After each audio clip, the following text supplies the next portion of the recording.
السلام عليكم، يا رب تكونوا بكل صحة وعافية. النهاردة إن شاء الله الوصفة جميلة جدا وناس كتير أكيد بتحبها. حطينا حلة على النار وقلنا بسم الله، وهنبتدي ننزل بمعلقة ونص سمنة. أنا مش هكتر سمنة عشان هحط دلوقتي حاجة يعني هتزود الدسامة بتاعت الحلة ديت في الوصفة نفسها. بس نسيح السمنة كده، احنا كلنا عارفين إن كل سنة وانتم طيبين. طبعا الساعة اتغيرت والتوقيت الشتوي هل علينا، والساعة ابتدت بقى ايه نحس بيها. فبصوا السمنة غير لما بنكون بناخدها كده من العلبة بتاعتها، بتبقى في الصيف سايلة شوية، ولكن في الشتاء بتبقى مجمدة زي ما انتم شايفين كده. فهنديها وقتها لحد ما تسيح. بروح واجي كده بفضل اقلب في السمنة.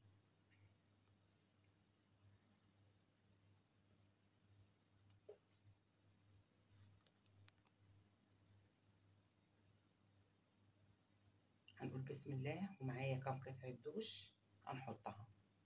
طبعا الدوش بينزل كده على السمنة، بيبتدي نوعا ما يدوب. بس طبعا الدوش غير اللي هي لما بننزل على المادة الدهنية وهي سخنة، مع استمرار التقليب أو التعرض للحرارة بيدوب نهائي وبيختفي. لكن الدوش بيسيح نوعا ما، لكن بتفضل فيه قطع سليمة زي ما انتم شايفين كده. هنعمل النهاردة وصفة جميلة جدا.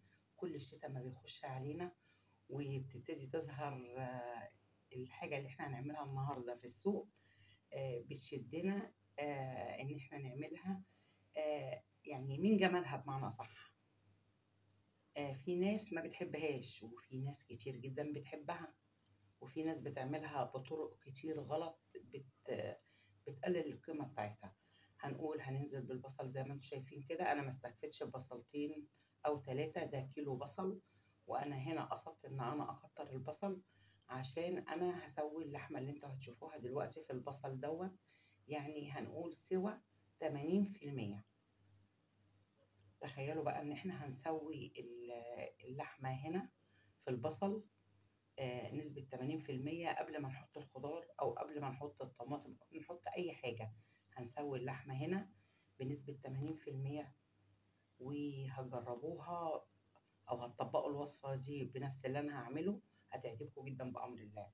أنا معايا هنا نص راس توم، أنا دقها ناعم جدا. نزلت على البصل وعلى الدوش وهقلب زي ما انتوا شايفين كده. أنا عايزة البصلة تدبل معايا.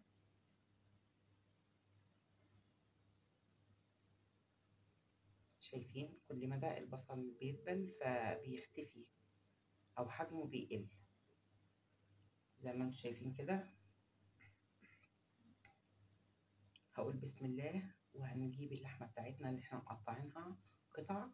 بسم الله ما شاء الله. انا جايبة اللحمة فيها كتير قطع ملبسة.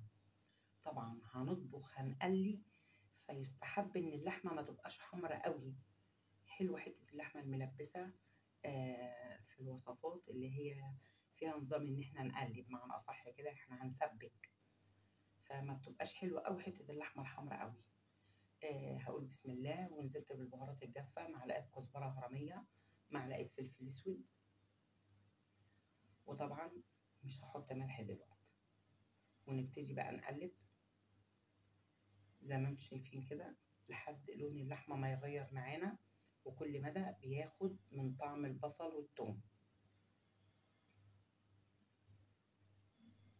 شايفين؟ بسيبها وببتدي ارجع اقلب تاني.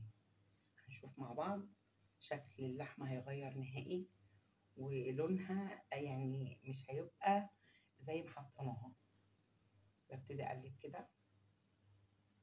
طبعا الناس اللي بتقلل لاي وصفة خضار بتبقى عارفة الريحة بتبقى عاملة ازاي. زي ما انتم شايفين كده اهو بنقلب، وهغطيها وهنرجع لها تاني. هنقول بسم الله ونرجع نبص عليها. شايفين لون اللحمة غير، وبرضو هقلب تاني ومش هكتفي بكده.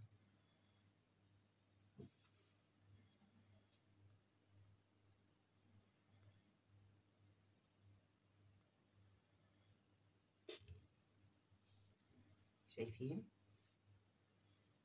بوضح لكم، شلت لكم الحله بوريكم ان انا كده هديت النار خالص، يعني ما تستعجليش على سوى اللحمه بالذات.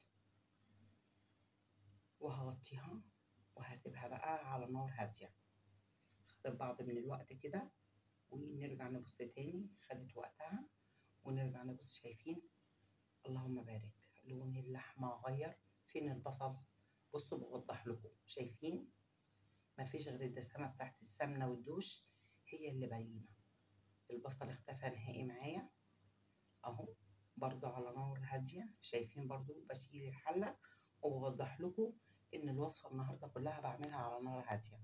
هغطيها وتعالوا بقى هنا نشوف احنا هنعمل ايه. احنا هنعمل سبانخ، سبانخ يعني حديد. بسم الله ما شاء الله. طبعا انا مخرطاها كده، وتعالوا برضو اوريكم احنا بنخرط السبانخ ازاي. طبعا شايفين حجم السبانخ في ايدي، السبانخ الفلاحي الجميله، مش السبانخ الكبيره كده. دي بقى اللي هي بيقولوا عليها اول قطفه من الزرع. شايفين؟ وخدوا بالكم يا جماعه وانتوا بتجيبوا السبانخ، هقول لكم على حاجه دلوقتي. البياعين اللي ما يعرفوش ربنا بيعملوها. طبعا هنبتدي نشيل العنقود بتاع السبانخ اللي فوق كده، بتبقى فيه بقى حته حمراء في السبانخ كده. هنبتدي نعملها بالسكينه، زي ما نكون هنخرط بصل نقلي بيه. بصوا الحركه دي اهو كده، بنشقق فيها عشان نخرطها. البياعين بقى في السوق دلوقتي بيعملوا ايه؟ بيبيع لك السبانخ وبيزود لك في وسط السبانخ سلق. اقسم بالله سلق. فانت تنتبهي جدا لو ما لقيتيش الجذر ده من فوق في السبانخ وانت بتجيبيها، وبصي كده في ربطه السبانخ كويس جدا. لو ما لقيتيش الجذر اللي فوق ده، اعرفي ان هو مزودها لك سلق. فانتبهي لده كويس جدا. طبعا شفتوا حجم السبانخ معايا، سبانخ فلاحي اول قطفه وجميله جدا. وطبعا احنا عارفين السبانخ يعني حديد. السبانخ مش هنعملها زي الناس بالطريقه الغلط اللي انا هقول لكم عليها. بس هنا هنبص ان انا معايا حزمه كزبره خضراء، انا مقطفاها الورق بتاعها بس، انا مقطفاه ضفته كده على السبانخ. وهنرجع نقول بسم الله ونبص على الحله تاني، وشوفوا بقى جمال اللحمه وصلت لايه. اللهم بارك. شايفين؟ تعالوا بقى كده نطلع حته لحمه ونشوف وصلت في السوى لايه. هنقول بسم الله ونطلع حته كده على غطا الحله ونشوف. بصوا هي استوت، بس ما استوتش 80% زي ما انا قلت اهو. بصوا يعني كده هنقول 50% سوا مثلا. بصوا انا عايزه حته اللحمه او قطعه اللحمه تبقى كده في السبانخ بعد ما تخلص دايبه دوب زي ما بيقولوا. خلاص هننزلها تاني وهنغطيها بعد ما طبعا نحط الطماطم بتاعتنا عشان تكمل سوى اللحمه اهو. بصوا بسم الله ما شاء الله، نزلنا كده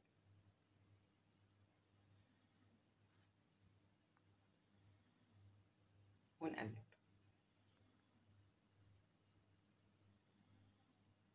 بسم الله ما شاء الله. شايفين؟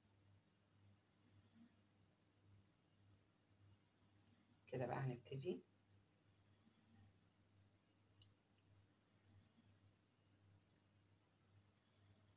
نحط معلقتين صلصة ندعم اللون أكتر بتاع الصلصة بتاعة السبانخ.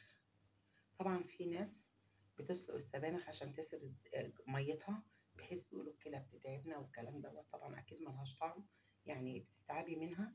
ممكن تاكلي قليل منها، النهاردة حبة بكرة حبة كده. طبعا مطرح الطماطم أنا خدت حبة مية في شفشق الخلاط ونزلت بيهم عشان أحرك الصلصة اللي أنا حطيتها.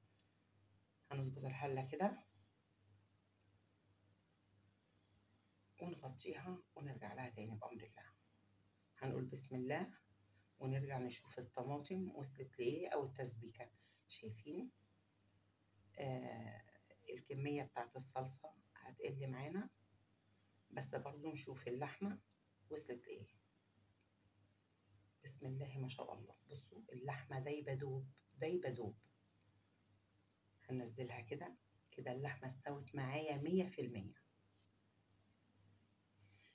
هنبتدي ننزل السبانخ تدريجيا. في ناس بتمسك السبانخ دوت تسلقها، يعني تبك ميتها وتدلق ميتها تصفيها في المصفى، وبعدين بقى بيقولوا بيخدعوا لها بيقلوا لها زي ما بيقولوا، ويعملوا بقى السبانخ بالطريقه اللي بالكوا فيها دي اللي انا بعملها، ولكن بتفقد قيمتها جدا ومش بيكون لها اي طعم. لو بتتعبي من السبانخ ماشي، كلي النهارده حبه وتاني يوم كلي حبه. وحلاوه السبانخ لما بتقعد لتاني يوم، يعني انا ممكن اعمل السبانخ مثلا النهارده وناكلها مثلا بكره، اعملها من بالليل وناكلها تاني يوم، لانها من الاكلات اللي بتزيد جمال على جمالها لما بتقعد لتاني يوم. واخدين بالكم ان انا بحط السبانخ بالتدريج مش مره واحده واقلب.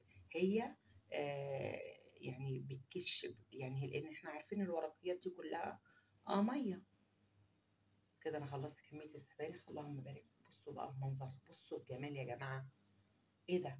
السبانخ من الاكلات الحلوه قوي الشتويه الجميله اللي بتقعد لتاني يوم تبقى حلوه، هي والكوسه والباميه. دي من الاكلات اللي اللهم بارك لما بتقعد لتاني يوم، زي ما قلت السبانخ الباميه كوسه، بتبقى فوق الرائعه. شايفين لون السبانخ؟ اللهم بارك. جربيها. سوي اللحمه في كميه البصل اللي انا عملتها دي. آه، هتحسي ان سبانخ مختلفه انت ما عملتهاش قبل كده. انا عملت سبانخ كتير على القناه، بس من ضمن الوصفات اللي انا عملتها النهارده دي، بتمنى ان انتوا تجربوها. خلاص كده خدت وقتها على النار، نزلتها. شوفوا الشكل بتاع الحله الاخير، شوفوا قوام السبانخ، الريحه رهيبه. احنا سوينا اللحمه في البصل نفسه يا جماعه. انتوا متخيلين طعم الحله دي ايه؟ او السبانخ النهارده طعمها ايه؟ رهيبه. شايفين؟ ولا أروع من كده. هنقول بسم الله وهنبتدي نحط طبق سبانخ مع بعض. شايفين القوام؟ بوضحه لكم. الصلصة مش صيصة، يعني مية كده مية، لا، مظبوطة على الشعر زي ما بيقولوا. بسم الله ما شاء الله. بتمنى ان انتم تجربوا وصفة السبانخ دي وتسووا اللحمة زي انا ما عملت النهاردة. ان شاء الله تاخدي نتيجة جيدة جدا، والكل هيقول لك ايه الجمال ده، سبانخ يعني طبق رز بشعرية. بتمنى ان الوصفة تكون النهاردة كانت خفيفة عليكم، وتنفذوا الوصفة وتقولوا لي ايه رأيكم. اتقابلنا بكل صحة وعافية، ونتقابل في كل فيديو جديد واحنا بصحة وعافية، وفوتكم بعافية. مع السلامة.